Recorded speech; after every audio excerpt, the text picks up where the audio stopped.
Welcome to your daily Solo 401k webinar and Q&A session with my Solo 401k Financial, where we help you to stop overpaying taxes and start building real retirement wealth.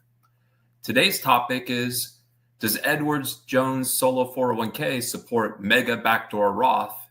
Here's how to set it up. This is your chance to get answers. Please use the chat to ask questions on today's topic or anything else. Please chat them over now so that we can be sure to get to them all. Let's get started. So as always, the presentation is being provided for educational purposes only. It should not be construed as tax, legal, or investment advice, nor as a solicitation. When making an investment decision, please consult with your tax attorney and financial professional. Let's start out with the foundation of Solo 401k eligibility fundamentals. So what is a Solo 401k? It's a retirement plan for self-employed individuals. So in order to be eligible, you need to have self-employment income. So for example, that could be income reported on Schedule C if your business is taxed as a sole proprietor, or income reported on a W-2 if your business is taxed as an S Corp or a C Corp, as well as income reported on line 14 of a K-1 in the event that your business is taxed as a partnership. So you need to have that earned self-employment income with no non-owner, non-spouse, full-time W-2 employees. So in other words, you and your spouse could be an employee, but you can't have other individuals that are not owners of the company as full-time W-2 employees. If you meet those eligibility criteria, then you would be eligible to establish a Solo 401k. Now, one of the top reasons that clients set up accounts with us is the ability to make Mega Backdoor Roth contributions. So let's define what a Mega Backdoor Roth contribution is. It's an advanced strategy to maximize Roth contributions. So for example, your Roth IRA contribution limit is $7,000. With a Mega Backdoor Roth contribution, individuals are going to be able to contribute up to 10 times that, $70,000, or even more if they're age 50 or older for 2025. So the mechanics of making a Mega Backdoor Roth contribution is really a two-step process. So you first need to make what's called a voluntary after-tax contribution, and the voluntary after-tax contribution limit is much higher than your standard, say, employee contribution limit, which, for example, is $23,500 for 2025. Step two, then, is to move those voluntary after-tax Solo 401k contributions either to a Roth Solo 401k or a Roth IRA, where they'll be just like any other Roth money in that account, where it has that potential for tax-free growth. The crux is that you need to have plan documents that allow for both steps. In other words, you need to have a Solo 401k plan that, number one, allows for voluntary after-tax contributions, and then number two, allows for the transfer of those voluntary after-tax Solo 401k funds either to a Roth Solo 401k or Roth IRA. So now the question is, okay, does Edward Jones Solo 401k support the Mega Backdoor Roth? And the answer is no, it doesn't, but they will still open up accounts for a third-party plan that does allow for the Mega Backdoor Roth. So that's the key in being able to unlock the Mega Backdoor Roth through an account at Edward Jones. So Edward Jones offers their own basic, what they call owner-only plan, but their plan documents do not support the voluntary after-tax contributions, do not support the in-plan conversions. So if someone has their owner-only plan through Edward Jones, they're not eligible to make Mega Backdoor Roth contributions. But Edward Jones will still open up accounts that are governed by third-party Solo 401k plans, like the one offered by my Solo 401k Financial that does support the Mega Backdoor Roth. So that's the key. You can have your accounts at Edward Jones, but have the plan documents through a third party. So why a specialized Solo 401k provider is necessary? Well, at the basic level, at a minimum, it's because you need those plan documents that are going to allow for the two-step process of making Mega Backdoor Roth contributions. First step, making the voluntary after-tax contributions. Second step, doing the Roth conversion, either to a Roth Solo 401k inside the plan or out of the plan to a Roth IRA. Now, it's going to make sense to work with a company like my solo 401k Financial that not only meets that basic requirement, of course, having a plan document that allows for mega backdoor Roth contributions, but also working with a company like my solo 401k Financial that has deep experience in guiding clients through those required steps. Deep experience, for example, in answering questions in terms of the contribution limits and the deadlines and the mechanics, as well as a company like my solo 401k Financial that provides all the ongoing compliance support as an optional free service, which we do. So when you make that first voluntary after-tax contribution, that doesn't need to be reported on the personal tax return or the business tax return. That doesn't need to be reported on the W-2, for example, if your business is taxed as an S Corp. But the second step, when the funds are moved from the voluntary after-tax account to either a Roth solo 401k or a Roth IRA, that is reportable by the plan on a Form 1099-R. And as mentioned, we handle that as an optional free service. Customers just have to let us know about that after-tax to Roth transfer so we can capture the information needed to prepare the 1099-R. For example, we have a form on our website that customers can use 24/7 to provide us that information. So a question will come up, okay, well, I already have an owner-only plan at Edward Jones. Can I upgrade my plan to a plan offered by my solo 401k Financial in order to be able to make mega backdoor Roth contributions? And the answer is yes. As a matter of fact, it's very common that customers start out with a basic plan somewhere else and then upgrade their plan to our plan. So that process is referred to as a restatement. So it's not as if the individual is shutting down their basic solo 401k plan, say their basic owner-only plan at Edward Jones, and then starting up a new plan with my solo 401k Financial. No, the plan itself will continue, but the documents that govern it, those plan documents, those basic plan documents that currently govern the account, that are currently provided by Edward Jones, which don't allow you to do what you want to do. In other words, they don't allow for the mega backdoor Roth solo 401k contributions. Those plan documents can be replaced with our plan documents, which do allow for the mega backdoor Roth contributions. And now the individual would be a client of ours, so we can provide all that ongoing compliance support that we described up above. In addition, it's noteworthy that if someone upgrades their plan to our plan, they're also going to be able to take advantage of other benefits that are not available under the owner-only plan offered by Edward Jones. For example, our plan will enable the self-employed individual to claim $1,500 in solo 401k tax credits. That's $500 per year for 3 consecutive years. So those credits are available not only to new plans, but also to upgraded plans that now include the auto enrollment feature, which needs to be enabled, as well as the other notices that need to be prepared in order for the self-employed business to be able to claim the credits. So those credits are going to more than cover our fees for the first 7 years. We charge $650, which is the initial fee. That includes the $525 establishment fee, plus the first $125 annual fee. Then starting 12 months later, we charge our $125 annual fee that covers the second year. So those $1,500 in tax credits will more than cover our fees for the first 7 years, because that's a tax credit, not a tax deduction. So it'll be a dollar for dollar reduction in the individual's tax liability. Other features include the solo 401k loan feature. That's another feature that's not available under the owner-only plan provided by Edward Jones. So with a solo 401k loan feature, the solo 401k participant can borrow from their own solo 401k account, literally transfer funds out of the account to themselves. They can use the proceeds for any purpose that they want, whether a personal purpose or an investment purpose. And it's not going to be subject to taxes or penalties as long as it's within the solo 401k loan terms. So they can borrow up to 50% of the balance, not to exceed $50,000, and paid back according to the loan terms, as well as documented. We prepare the required loan documents as part of the service for no additional charge. And those repayment terms are going to require that the loan is paid back in either monthly or quarterly payments, equal payments of principal and interest. The interest is prime plus 1%, or it could be a CD rate plus 2%, with those payments spread over a 5-year term. Other services and features would be the fact that we also offer free optional IRS Form 5500EZ electronic filing. That will apply once the value of the plan, including the value of any defined benefit plan that might be sponsored by the self-employed business. Once the value exceeds $250,000, there will be an informational filing requirement that applies to the plan.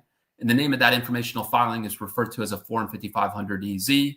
Again, we provide that as an optional free service, and we file it in that case under the electronic filing system. Customers just have to let us know once the value exceeds $250,000 so we can add their plan to the queue to be able to prepare that 5500EZ.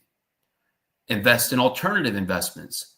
So our plan will, of course, not only allow for typical brokerage type investments that are available through Edward Jones, as well as true alternative investments, such as real estate, private equity, crypto, pre-IPO opportunities, just to name a few. Flat fee administration versus percentage of asset fees. So with our plan, we just charge a flat fee. As I mentioned, we charge $125 per year, regardless of the value of the account. So the $650 establishment fee, and then $125 a year starting 12 months later. All right, thank you so much for letting me go through those slides with me. We do appreciate the chance to share this information. We're going to turn to the questions here now. Real quick, if this information is helping you feel more confident about your future, please take 1 second to like and subscribe. That'll tell the platform that the content is valuable, so that'll help get the word out to other solopreneurs just like you. Subscribing will guarantee that you get notifications of all of our crucial content that we deliver every day to help you secure your retirement. Hi there, Sean. Thanks for joining. Can my voluntary after-tax contributions to a solo 401k be transferred to my Roth IRA, not limited to just a Roth 401k? Absolutely. So the general rule is that one cannot transfer funds out of their solo 401k until they've met a triggering event. For example, being age 59 and a half or older. But one of those exceptions to the general rule are voluntary after-tax contributions. So voluntary after-tax contributions can be transferred out of the solo 401k to a Roth IRA without having to meet a triggering event. So so when you make a mega backdoor Roth contribution, you first deposit the voluntary after-tax funds to a separate voluntary after-tax account, and then you either transfer the funds to a Roth solo 401k or you transfer the funds to a Roth IRA. So now they can grow on a potentially tax-free basis. That is the point at which a 1099-R would have to be issued, or for that point, it would be issued by the following year. So that's the point at which customers will let us know about that after-tax to Roth transfer so we can capture the information needed to prepare the 1099-R. Are there any unforeseen tax consequences, such as the pro-rata rule associated with an in-plan conversion of after-tax solo 401k funds to a Roth IRA, particularly for someone like me under the age of 59 and a half? Another great question, Sean. Thanks for bringing it. So that's not an uncommon question, because a lot of folks' experience with the backdoor Roth comes from the backdoor Roth IRA context. In that backdoor Roth IRA context, one needs to look at all the IRA account balances they have to determine the impact of the pro-rata rule. Whereas with regards to a 401k, the pro-rata rules apply at the account level. Therefore, and this is why funds are held in a separate voluntary after-tax solo 401k account, so that they can just be moved from the after-tax account either to a Roth solo 401k or a Roth IRA, notwithstanding the fact that the individual might have other types of funds in their solo 401k, such as other funds in their pre-tax account or other funds in their Roth solo 401k account. Great question. All right, let's go to the next one. Can I add my wife to my solo 401k plan so that she could make profit sharing match an employee contribution? Does she need to be a trustee of the plan? What if she's only a W-2 with my firm?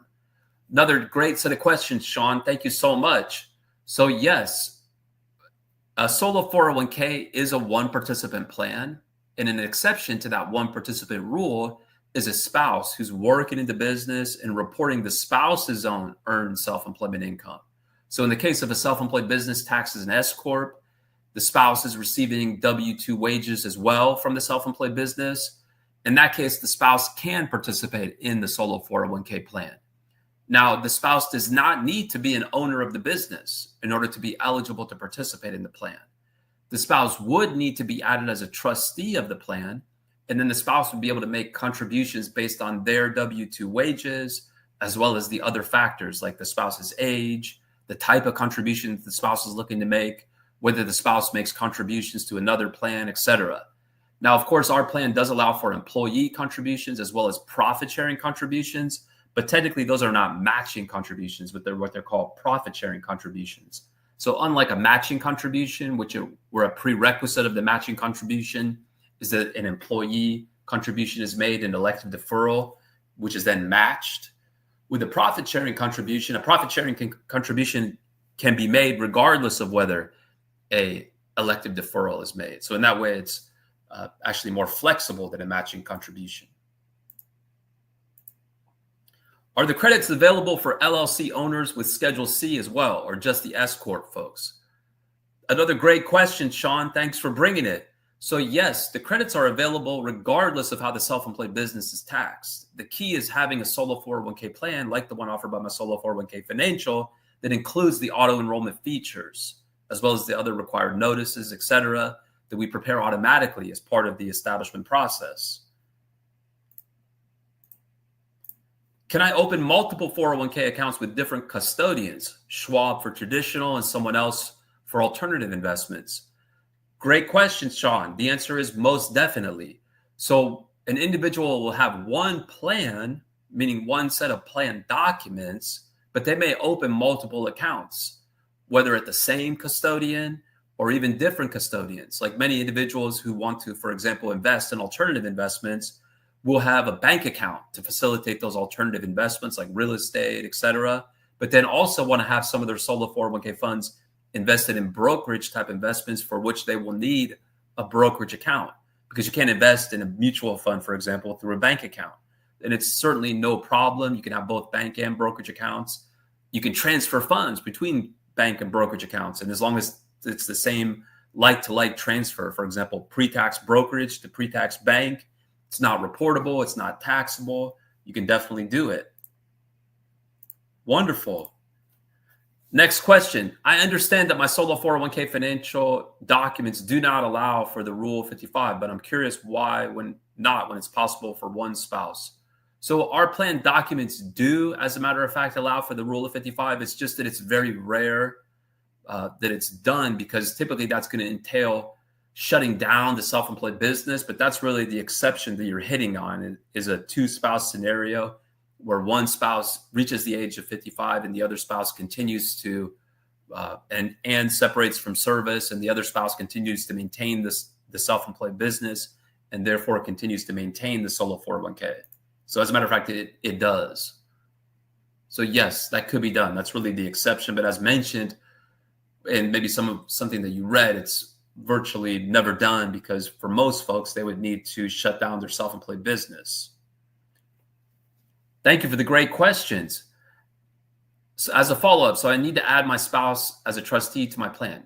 Yes, if the spouse is not already a trustee. In case of multiple accounts with different custodians, we need you to provide you statements info for the Form 5500. Well, once the value of the solo 401k plan, including all accounts, investments, including the value of any defined benefit plan that might be sponsored by the self-employed business, exceeds $250,000, clients need to let us know if they want us to help prepare the 5500 EZ, in which case we would add their plan to the queue. Then we would reach out to them in the first part of the year, because the 5500 EZ is due by July 31st of the following year. So in the first part of the year, we would reach out to them to gather the information we need to be able to prepare that 5500 EZ. So it's an online questionnaire where we're capturing that financial information that needs to be reported on the 5500 EZ. So customers don't need to provide us statements, but rather the sum information, right? The bottom line information, the value of the plan at the end of the year, et cetera. Awesome. Thank you. Thank you so much. All right. Looks like that takes us to the end of the questions. We'll give you a moment to see if any more questions come across.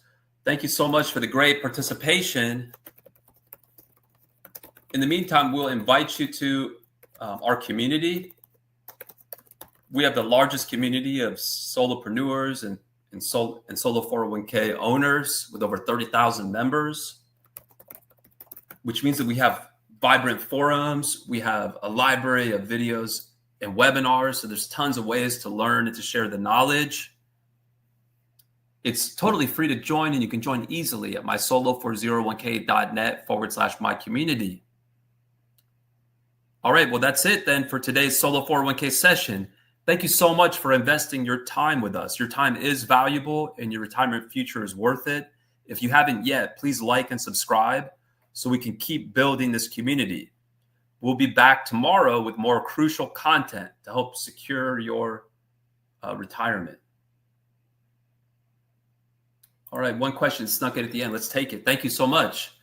I have a law firm with another lawyer. I have one paralegal in that firm that is going to be joining me in a new company I'm setting up. That company will just do mediations. No one will be in that company. Do I qualify for the solo 401k? That's a good question. It depends on whether those two companies constitute either a control group or an affiliated service group.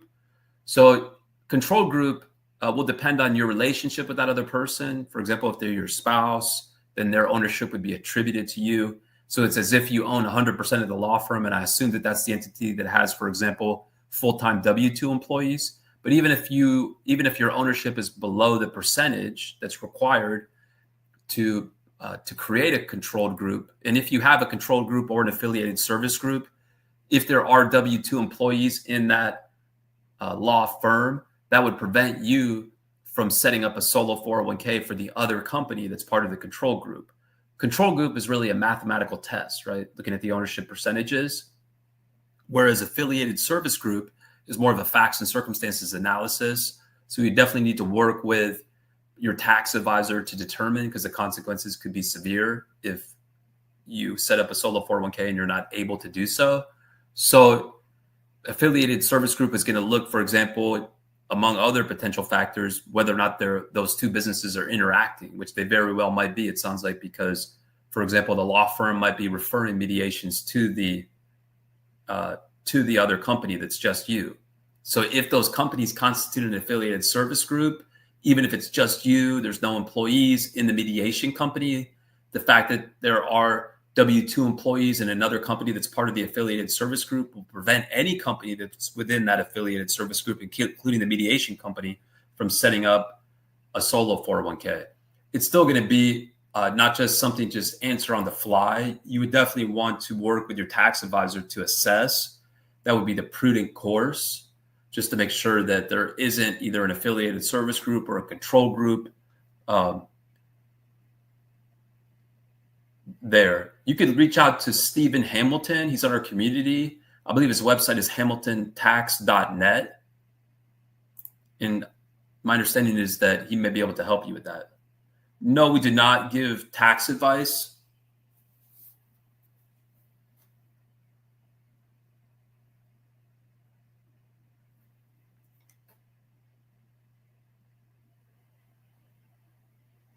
Okay, thank you so much, everyone. Have a good one.